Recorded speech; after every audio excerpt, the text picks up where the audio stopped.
Yeah, absolutely, because these players came into this saying, we haven't seen a lot of everybody, so everyone's playing what's strong in solo queue right now. Kazakhs, Nunu, Twitch, and Kennen already seeing bans out here. No Kennen going for balls on this one. They get that knocked out. Rise also is taken out here. We'll have to see what. Shifter Zed is still up. He kind of took that twice in a row. Jace makes it through. So the Kennen Kazakhs Rise bans here from Coast, pretty ordinary. Yeah. And then the Jace pick as well for Cloud9. That's everything. We've been seeing that over and over and over. But look at the bans from Cloud9. So specific. The Twitch and Caitlyn, obviously straight at Don't Match Me. They want to see him on something else and see if he can perform. Meanwhile, the Nunu with his recent jungle buffs actually adds a whole another level to counter jungling. We just said Nintendo loves stealing away buffs. And Nunu right now, because of the changes, if you start blue, I love doing this. You can get level 2, and if you use consume on both the mini lizard by your golem and the actual golem, then you get both of the passives because the mini lizards count as lizards too. Yeah. And you can go just beast anyone if you meet them 1 versus 1 in their jungle. Just having fun. Coast picking up a lot of grab. We got some Thresh. We got some Elise coming in here, and we may see that in Nintendo. These a couple more picks that we've seen a lot of so far on Super Week. Thresh have been some spectacular hooks and some, you know, death sentences for himself. If you're Chaucer playing Thresh, he actually killed himself like 4 times with the first 4 death sentences that he threw out. But Elise was another one of you know, Nintendo X's very popular early junglers that he adopted. Very common here for Meteos, keeping his KDA up because he can turn into Bloblets and more. Actually, he doesn't even let the passive go down usually. He just doesn't get hit. Meteos plays very well. His positioning is always advantageous for the team. And with an Ezreal, that just gives them a lot of mobility right now. Jace Gate to start off all that if they need it. Meteos Zach is definitely something to watch. He's very, very strong with it. And we just interviewed Crumbs about the difference between, you know, being a successful Zac initiation and a failure. There's so many mind games that go into it because first you have to be aware of what your opponent knows. Does the AD carry even know that to look for the shadow? Because a lot of people are like, whoa, what? Shadow's coming? I only got to move when he's flying towards my face, right? So there's so many different levels. You have to first judge where your opponent is, and then you can play accordingly and play 1 step ahead of them.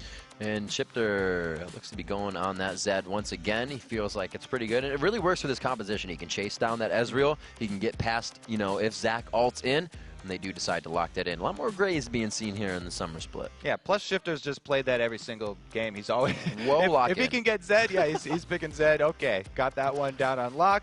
And Graves has been making a resurgence. You're right. I mean, it was probably Double Lift like leading the way. He definitely embraced it very early, but the wave clear is really huge in all these new push comps that are coming out. I remember Double Lift played it at All-Stars, had some 500 CS on it. Yeah, and he's so bursty, like we said in the last game.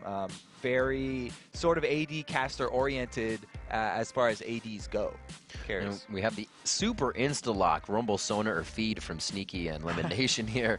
They didn't even hesitate on that. They said, you know what, if Ezreal is going to do some damage in the early game, we'll bring in Rumble for the late game ultimate and keep you guys just locked up while Jace hammers on everyone. Yeah, we pretty much always see C9 picking the same sort of stuff here. I mean, there's nothing really new coming out for them, and that's because it works. They're undefeated. They don't have to change anything up.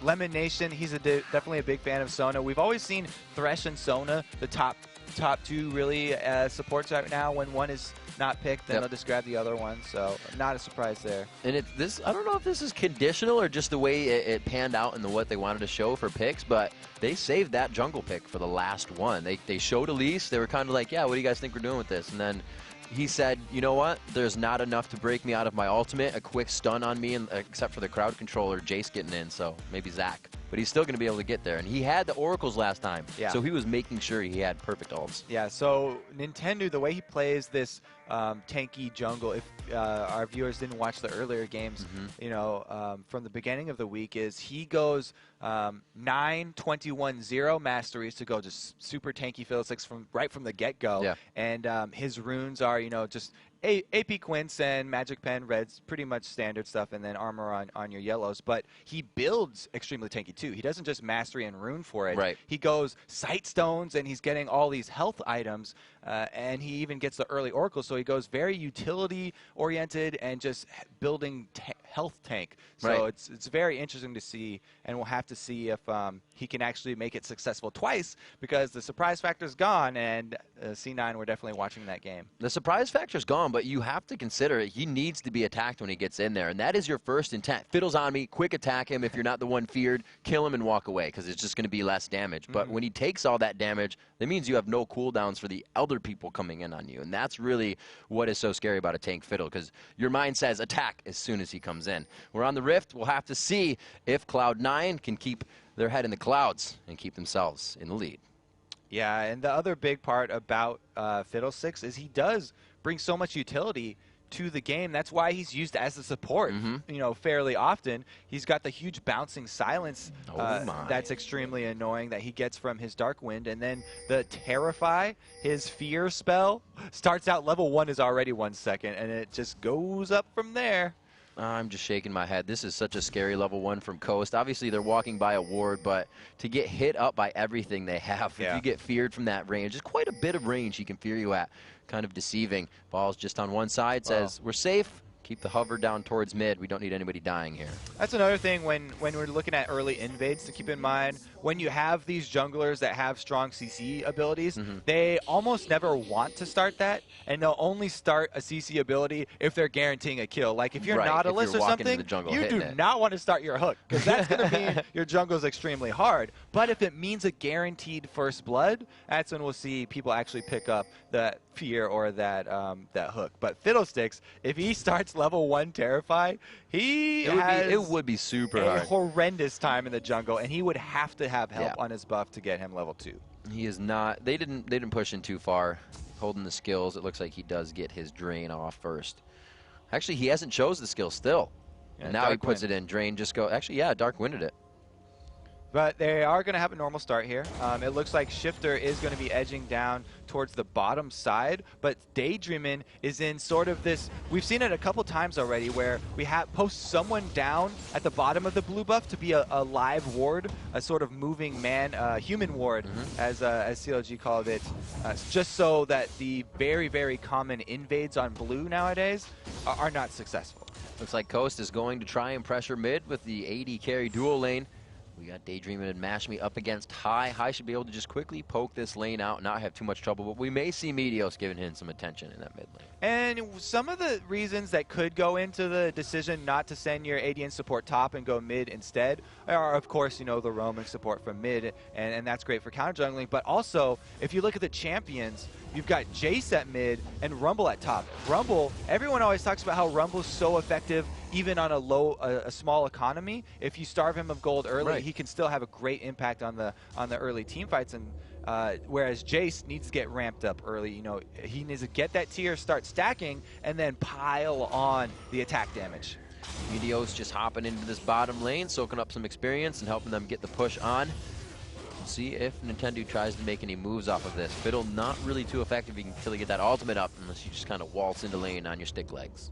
On the stick legs. He also has flash too, so the first gank from Fiddle, even before he's level 6, is actually pretty scary, because a flash fear could be coming in, and he looks like he can head bottom, but there's not much that he can do. They're going to have to send 3 people to try and answer this. And this is Lemon Nation saying, you know, we're at the turret. What time is it? 3:30. The jungler could be around his camps by this time. Oh, Zion Spartan, get him up. Hit up quick. Good there with the Ignite on. Well, look at this blue elixir. Very early blue elixir popped by Balls. We haven't seen a lot of elixir starts since the red elixirs were increased in cost, but blue elixir for Rumble is amazing, especially with the recent changes to Rumble that reward using the overheat,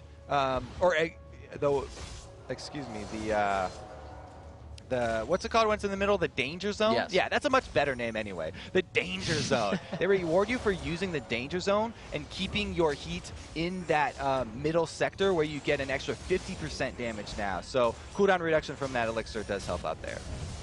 See if he can keep that steam controlled, moving up, still pressuring onto the turret. Looks like Nintendo's really not able to give up that much pressure for guarding a turret. That's kind of one of the downfalls that Fiddle is.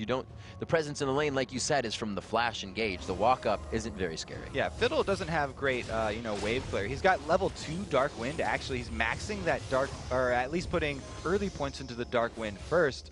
to get the bouncing damage here and try and do his best to clear, but he's no match for this 3-man push bottom, and they are going to get the first turret. Bam, we have a 4-minute, 45-second turret coming in. They get the slow and the red buff there. Will he be able to get another one? Negative. Sneaky takes down the turret, and we have 8,000 gold lead. High's flash was just burned middle as well. Daydreaming with a nice combo there. They were able to get flash off of Jace. That's actually fairly huge. The turret still has plenty of life now, though, so the decision for C9 at this point is, do we want to go for Dragon, or do we want to help out High and defend that mid turret first? And we see this coming in, 23 to 11 CS, also 40 on balls to Zion Spartan's 21. That early aggression and the blue elixir gave him so much control of that lane. Balls has just been bullying most of the top lanes that he's come up against. He plays very aggressively, and you can see here, he doesn't even have a ward seeing Fiddle come in, but it doesn't matter because he's harassed Zion down so low already that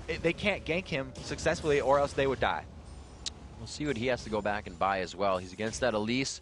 May try to get the Haunting guys, but may not put too much health under his belt so he doesn't take the damage. Pushes mid lane as High is going to go back. We have Sneaky and Lemonation taking over in that jurisdiction.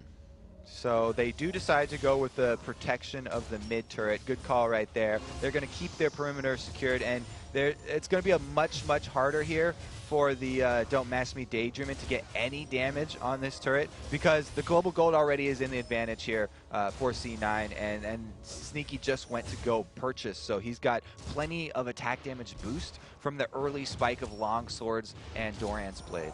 And absolutely, we see Balls not going for health, too much health on that, I should say. He goes for the Negatron Cloak along with Ruby, just to keep that damage down in lane.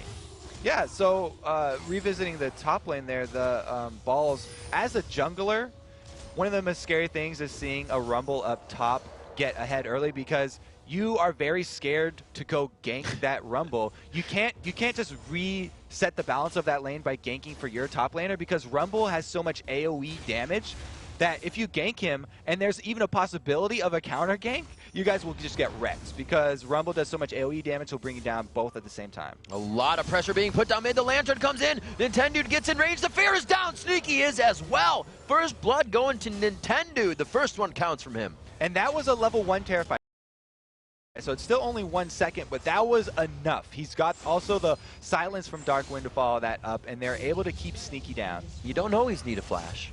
You don't You always get a lantern. Don't always have to use the flash there either. I mean, it's a great. That's why everyone is so in awe of Thresh. Yeah. The lantern's just such a neat new move that was added. It creates so many opportunities. So many different ways to use that one effectively. High, meanwhile, taking the opportunity to free farm in this bottom lane, and he's actually shoving it. He's not just last hitting here. He doesn't want to freeze at his lane. He's been shoving it the entire way, and he leaves a cannon minion. He'll probably shoot that one with a shock blast. Boom.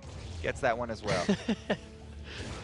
That top lane buy coming in for Zion Spartan is going to be a Chalice, so both of them saying, damn, this lane hurts a little bit, and they're going for defense right away. Nintendo getting that blue buff up. He's going to add some good buys after that first blood of the game. Now we're going to see it. Cloud9, they've been on the back foot a little bit in the beginning of the game, and they're usually the ones that have the faster ones, so we'll have to see when they start to spark that and it gets ignited. Well, we already see Meteos laying down the framework here for jungle invades up top, and you're definitely going to see some more attention up top here from Cloud9, it looks like, because they've now got vision inside the red jungle here. Nintendo is going to be unaware that he's been spotted up there, and that will help out Cloud9 a lot. It looks like they are indeed sending 2 up there now. Looks like, yeah, Meteos is just on the side. Looks like he's going to take Wolves. Well, Balls heads to that top lane if there isn't too much pressure here in the mid. And actually, we may have Lemonation joining in on this too. Yeah, so to prep this as well, not only did they lay down wards in the red side jungle, but they had High shoving that bottom lane, like I said. And so they shove out this bottom lane quickly, and then quickly move all their resources from that bottom lane up top so that they can continue to pressure and keep coast on the back foot here. Meteos actually, you know, he's just farming his jungle, and High is even heading back down to that lane. Looks like he wants a piece of Shifter. So this deep ward here at that red Kobe, definitely a Fiddle's level 6. We need all times, all vision right now, even if it's not where he's going to be alting from. You saw the ping just even at Wraiths. Nintendo X going to the other side. Now to just wait, bated breath. And we'll have to see if he does go for an early Oracles again to try and counter that vision, because channeling a Crow Storm from vision of your opponents is the worst feeling ever, because they'll make you look silly and they can just dodge it, get out of the way, blow your entire large cooldown that makes up most of the kit. So definitely have to be very, very careful about where you're engaging from. High stacking up that Mana Moon in the bottom lane, trying to get some damage. He was pressuring out Shifter there, and looks like Shifter won't be able to stay. But it's a lull between the teams now here. 10 minutes, the gold is really just straight even with one turret in each team's favor. This just farming of Cloud9 right now has put them up that 300 gold that they have. See Zion Spartan, that turret, I'd love to click on it and just see how much gold it has, because he has had a hard time in that top lane. Yeah, Zion has had a rough time, and so has the other solo lane here for Coast. Shifter and Zion are both falling behind the solos here for Cloud9. Balls has been relentless in this top lane, just shoving over and over and losing so much CS to that Coast tower for Zion. So Repel is going to be the saving grace here for Zion Spartan, just to make sure he does it in a safe spot. He is now within the turret range, and he's saying, Balls, you're not trying to aggress me. You're playing differently. Something's up. Looking for a 2 versus 2. Nintendo does leave, though. Good blast. Nice shock blast through the gate for High. Spreading out the damage just a little bit, and this is going to be Nintendo Dex coming down. The pings are everywhere. They decide to still go. Having Zion Spartan there, they may try to activate this in mid, but it's going to be Nintendo trying to run up top. He thinks he can get there in time to clean up one of these kills. Zion doing a very good job at staying alive, but he finally goes down. Will Nintendo be there in time? The ward has gone down, Kobe. He may be able to cross over the wall. Nintendo coming in. Oh, surprise, gentlemen. It comes in. Balls may go down here. Meteos gets out just in time. I would have said Meteos to stay and fight there, because the passive would have been up. Yeah, that was close. I mean, they should have backed off from the turret, because they actually didn't have any wards in that tri-bush, and they both got so low. I was going to compliment them on that turret dive, though, because they managed the tower aggro well. Yeah, they were in and out. Balls went just out of tower range to lose aggro, and then flashes back in so that he can continue to do damage while Meteos is tanking it. But then they overstay their welcome, and Nintendo collects one more kill. So he is definitely making an impact on this Fiddlesticks. They're not taking it into consideration, but they aren't thinking it's going to be doing as much as it is so far. So he is putting himself on the map this game for sure. And as he said in the role as they went out in the beginning of the day, we carried yesterday. Looks like he's going to try to do it again. He is going to try, and it's a good buy to pick up early mobility boots if you're going to go for that sort of impact all over the map. The run top just got a kill for him, so he's saying, I need that again. Exactly, and he does go with the tanky Fiddlesticks build once again. He's opting for the Ancient Golem jungle item instead of the ability one. It looks like they're prepped for Dragon as well with a pink ward. Fiddlesticks is actually really strong at getting early Dragons, but they have a little sneaky ward in here from Cloud9 that's up towards the middle, and they see him go for it. Problem is, they don't have many people in the area to actually contest this one. And there have been different wards being placed down here. You can see it's not the Wraith ward, it's just on the other side of the Wraith wall. Cloud9 is trying to predict where they're going to be, so they don't have the original wards as much. The Dragon ward, it was pinked, but they don't have any surrounding it to say, we can maybe fight this. Yeah, they definitely want to be, you want to be unpredictable with your ward placement. If you place the same wards every single game, teams are going to see that in their research, and they are going to be able to counter you, either work around those wards or just pink ward them and remove them altogether. Nintendo Dax looks like he's going to get a bit of harassment here. If High knows that is up, he seems to be patiently waiting on it. Is he have vision just on the outside? Yeah, he's looking for middle. He's actually going to look for mid right now. Throw some shock blasts in there. Nintendo is going to have a scary situation if he does get seen by High, but they pull out just in time. Yeah, that blue buff coming up on Nintendo. His ult is up from the backside. The shield comes in, and they don't decide to do anything. They know the clear is there, and once they see Nintendo, they say, let's go slow on this one. And we have Meteos taking the long walk up to top, charging up Slingshot. He goes back in. They throw down another equalizer. Didn't do as much damage last time, but he's going to be forced, not to fall into it. He dodges 100% of the damage practically. Yeah, that's 2 ultimates down there, and Zion Spartan, all he had to do was repel. So Zion Spartan finally getting to that point where he feels comfortable alone in the top lane. That movement from Nintendo really just would have been to counter what they saw. Those ultimates being down was a perfect engagement for them, but Cloud9 even knew they were in a poor position, and they backed off. So we see Meteos picking up blue. Shifter could get caught here. He's going to get out. Yeah, he's going to walk around, and there's no members to capitalize on that. But they are actually ahead now. Coast, after that Dragon, they're ahead in gold, despite, you know, the losing in CS for most of the lanes. Definitely a different game than we saw previously. They're both teams kind of getting kills. The farm is at a normal clip this time. And 15 minutes into the game, the gold's still quite even. It's only going to be about 600 gold in favor of Coast. That goes to really the farming and the kill in their favor here. That first blood going to Nintendo is 400. I was coming off the backside of an assist. Right here we have Nintendo coming in. It gets spotted by a ward. Good job by High, but it's too late. There they throw the death mark down. This is going to be enough. High could not get out of this one. He actually throws a Crow Storm down for good measure. They come up with a kill as Meteos comes to protect. That's how you do a Fiddlesticks gank. He uses everything right there. Make sure they get High down as quickly as possible, and he doesn't have a chance to escape. You walk up next to them before Crow Storm. Getting it off, making sure you got the damage. And I'm sure they want that blue buff on Meteos, but there just won't be enough pressure to get it down. Sneaky taking good damage here. The buckshot hits as well, so MOHGamiing kind of trying to control this in mid, but he doesn't have enough vision to continue the damage. And since they were 2 versus 1 middle, you know, that Graves is pretty farmed, and he definitely has the advantage when shoving waves, so they were able to get that one to the turret here. Coast now definitely have the momentum in this one.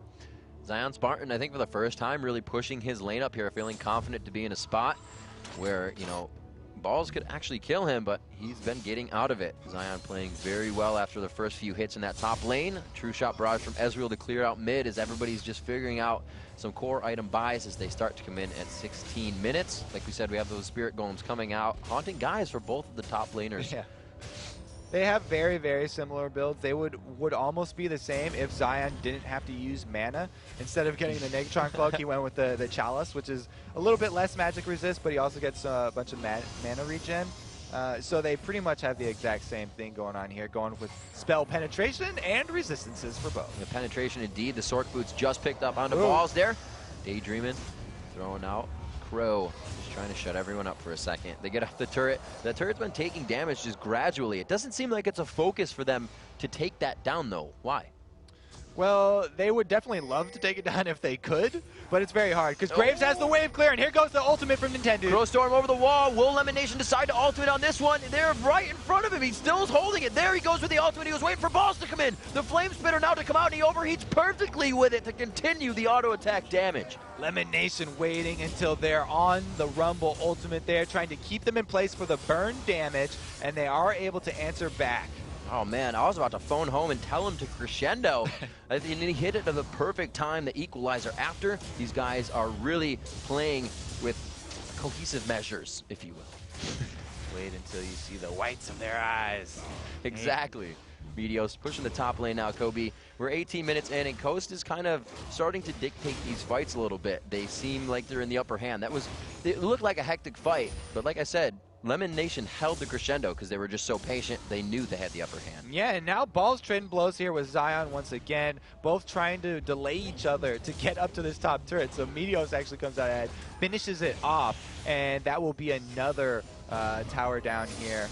For Coast, as we have Lemon Nation. Lemon Nation, that crescendo's down, but High coming just on the backside. There's always somebody there for Cloud9 that isn't in the engagement when Coast goes at it that really throws them off kilter. Ooh, so Shifter went in there. All the damage is coming from Shifter. The Nintendo and Daydreamin are basically CC bots if they don't have the ultimates, and so they were throwing out the Terrify and actually landed a death sentence at the end, but since Shifter had already gone in, used his damage and taken too much, they couldn't follow up on it. Lose this tower too, so out of perimeter, down for Coast. Seeing in the inventories, what do we have? 3 kills still for Nintendo. Those are going to have to start going to other people soon. If he is going to get all the kills, they're not going to have the damage they want in the later part of the game. Balls is going to be able to just run through these fights on Rumble. Like you said, once that Rumble gets going, it becomes an avalanche. Very, very scary. Balls' Rumble has had a huge impact on the game, and where that can be shown is in dragon fights like this. We'll have to see if he can get all the way there in time. Time to take out these pink ward. It will delay it long enough, though, so everyone going to congregate around this dragon. Good words for both teams. It's still inside. Lemon Nation placing the sneaky one just to the left of the rock there. Walking over the pink. No real engagement just yet. There are a good amount of gap closers here, but they want to make sure everybody can follow up. And it's almost scary for them to fight at this portion of the jungle. It's good with a fiddle to fight in the jungle, but for Graves, this is going to be a tough chokehold. Yeah, especially when you have a Rumble. Yeah, the Rumble ultimate in either of the avenues to Dragon would be devastating. So it doesn't really matter which side of blue they came down. Balls would be able to land a nice ultimate, and if they did get another crescendo on top of that, it would have spelled doom for Coast. With that poke, it was just too much. Free Dragon for Cloud9 right there. Coast make the right decision to back off. So Cloud9 kind of winning with movement now. They've just pretty much walked as a group around. Were able to grab Dragon off of doing a good amount of poke damage to start that fight. And now that gold lead that was, or the gold rather, that was even is now a gold lead. 28-4 to 26-3. 2 turrets in the favor of Cloud9 as well.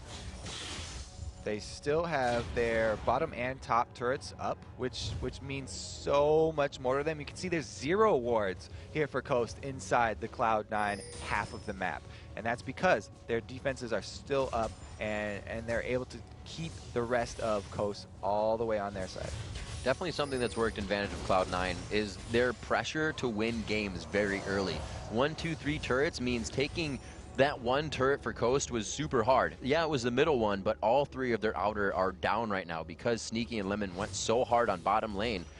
Yeah, they were able to come up with kills in mid, but it's not helping in gold right now. They need to figure out what to do. Yeah, plus Cloud9 had 2 Muramanas, or 2 Mana Moons, and now they have 1 Muramana here. Highs has already changed, so his damage just got a huge spike, and they completed the Aegis of the Legion, so they've got team fighting potential. He switches, he's on pretty high cooldowns right now. He's getting the full max on that death mark, and he takes him out, and with the ignite. Pretty high cooldowns were too long actually for I right there. Couldn't get away from Shifter with the Blade of the Ruined King active on that death mark. It was just way too much solo potential here from Shifter. That's why he keeps taking Zed over and over again. Shifter loves to have these duels. Put himself in the spot to make it happen. Meteos heads towards the bottom lane. He feels more safe. He doesn't die, so he's going to be able to handle himself in that lane. Pressure here now. Coast able to do a little bit. We see Zion Spartan trying to push, but this composition isn't a tower-crushing composition, and maybe that's why we're seeing them have a hard time. And just off to the right of your screen there, you could barely see Lemon Nation placing that very difficult ward over this wall. If you place it far enough, then it can actually go farther than you can normally place a ward and get into that bush. A lot of people actually fail this ward, and it comes short. And it comes short and doesn't land in the bush. I don't believe you. He wouldn't have been alerted to Nintendo's presence, but since he is such a pro support, they are able to see Nintendo. So a lot of things that Cloud9 has done has kind of been in the 2v2, the 1v1 situation. We haven't really seen MOHGamiing, 236 on CS right now, really getting there, almost a Phantom Dancer in his hands. He's about a good 50 CS above Sneaky right now, who's doing well for himself. The blue build is on its way. We probably like that Sheen right now. Coast caught out of position right now. Cloud9 are making their push down this middle turret, and we don't have Shifter. He's going to continue to split push, so they're going to try and trade this one, keep the defenses up with just 4 people. Shifter's been down there for a while, and it kind of goes to the point where I said they don't have the greatest tower pushing crew once they get to it. We saw Zion just in the top lane trying to put the pressure on, and we see that Cloud9 can still throw the poke. Meteos almost going into that fight, just kind of pulling it back to stretch out. So MOHGamiing uses collateral damage, a huge cooldown, not there anymore, plus his mana is gone, so he recalls. He is still going. These guys were not able to grab the turret.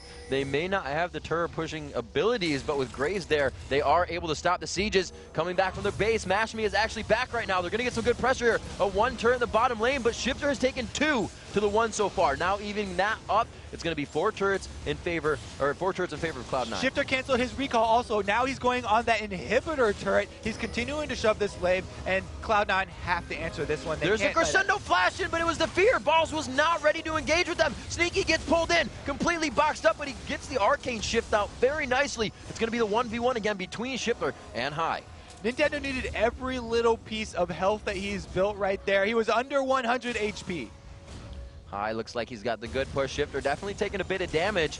Didn't like what happened there because the Miramana was used up last time, but now with him High using it first, Shifter sees that situation a little differently. Such an even game right now. Both of them not able to break through the inhibitor turrets. The base is still intact, and we also have the Crow Summer available for Nintendo right now, but don't match when he gets caught out. 2 spells, half health. We gets a third in there, but it's kind of the dot damage that hitting a little bit on the tick. 5-3 in kills at 25 minutes into the game. The gold kind of stretching within 1,000. Red buff for Don't Mash Me over here. Yeah, both teams really need to lick their wounds after this one. If they put more thought into the wave control for their next push, then that could make all the difference, because both of them, neither of them have teleport, but both of them have a lane that they can go to already beat on those inhibitor turrets. Getting all the lanes pressed out to the river right now. Both teams seem like they're trying to get on that same page before they really engage. The wards are going out. We see an Oracle's coming out. Still the pink wards are really being used. No, there's one for Daydreaming, so they are starting to get their jungle back to their own right now. And Coast looking to really be able to use MOHGamiing in these fights. He's almost there to that build. He actually went that quick last whisper in between going for the Phantom Dancer. He just had a huge chunk of gold. Yeah, that's really popular build in China also, where they were doing Graves a lot in their burst combos.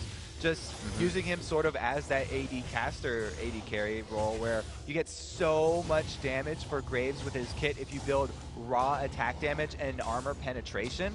That Bloodthirster Last Whisper combo is a huge power spike for Graves, and it's all AoE damage, his combo, so he can actually blast down a huge chunk of most of C9 if he's able to get that one off. It looks like they're setting this one up to hide. If they know they're not walking through wards, they're going to come out with a fiddle ulti on this. You can see the pink ward going down to mid, but they don't really have vision of where they are going to come from, so they have to be careful as well. That Coast, that is.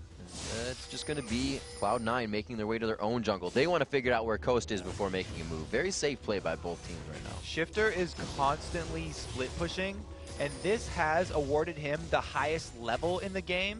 He's level 16 right now, and he can 1v1 anybody. So when he's split pushing, he forces Cloud9 to actually be the ones to react and send someone up there. We saw High go heads up with Shifter before and lose that duel, so it's a dangerous move for them.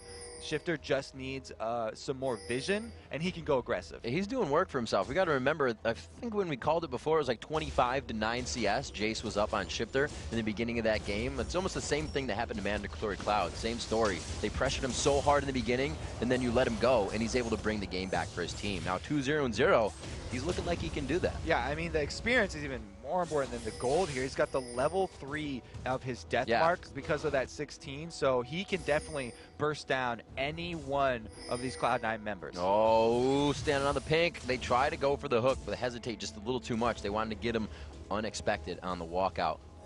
It's like it's just going to be a full pressure in mid. Everybody's showing themselves now, and I think Zion Spartan may come up with a team soon here. The Baron dance once again. We've already passed the danger zone where so many throws have happened. The early Barons that we've seen so far in Super Week, costing pretty much every team that has started them. Neither of these guys are going to bite on that one. And it's more in the realm of the Oracle's control and everyone just fighting over vision here. Meteo's jumping in. He throws himself up for Let's Bounce. He got feared for the first part of it. That's huge damage on a Nintendo. He goes for the Crow Storm. No, the fear rather, to get himself in, but Balls drops him. It's going to be Zion Spartan trying to get back out of the fight, but he gets taken down by High. Shifter is out of the fight as well, just getting missed by the Shock Blast, 400 HP. And they get out, but a big fight for Cloud9 as they look at the inhibitor turret. Tanky Fiddle, not tanky enough, and so much of Cloud9. Oh! That was a pretty good pull. It was a good save, very good save on MOHGamiing by Daydreaming there. Yeah, that wasn't going to be an injury. I was wondering if Daydreaming would actually go in on that death sentence, because it would be a very poor choice. He actually didn't end up taking that one in. He has to go back now. That Oracles is something they want to take out. We have to consider that for their control, they have the advantage if a fight does break out around this Baron, because they've got double pink wards in the most common ward spots, and then they have another green ward that's going to see Coast coming in here. It's going to be Lemon placing one more. There's the hook. The Baron goes down. They have the shock flat or the gate right there. Oh, Nintendo coming over the wall. They did not have the ward, but they said, why are they backing off? Daydreaming goes down fast. Nintendo not really shredding through anybody. Remember, he's only a tank. It's for the other team to follow him and do damage, but they're all getting taken down now. It's not working out as planned. MOHGamiing's going to go down here. He is going to lose that double buff as well. That goes over to Meteos. Meteos 1-0-5, still alive in the game. They come up with 4. Daydreaming just jumps in right after Nintendo and gets blown to smithereens right there. Cloud9, devastating team fight. With how decisive they've been, I'm not surprised if they go for the win after this one, straight for Nexus turrets. They're going very hard. Shifter, a good burst of damage, but he's going to have to get it on everybody, and nobody's going to go down right away. So they are going to be able to focus. And 1, 2, 3, knock back. It goes to Balls, having a very good game at 5-1-3, and just 31 minutes. Thought it was going to be a little bit longer, but Cloud9 rather, not liking those long games. Bring it up to 32 and take the Nexus away from Coast. There's a decisive team fight. The Baron and the win, all very quickly here. And Cloud9 still undefeated. Absolutely crazy. It almost seems like they don't even feel that pressure or push back moment at all. They say, yeah, this is normal. Mid-game, the other team's going to get a spike too. We'll play through it, and we'll just make sure we get to that later phase of the game where we just go ahead and push the lanes. It seems like they're unstoppable in fights. We've seen so many teams just waste all this time and throw the game back and forth around Baron, make all these Baron-related mistakes. Cloud9, that was just so cleanly. They cleared out the wards, the double pinks, and then they didn't hesitate. They didn't wait there for a bait. They immediately just started it, and they burned it down. They knew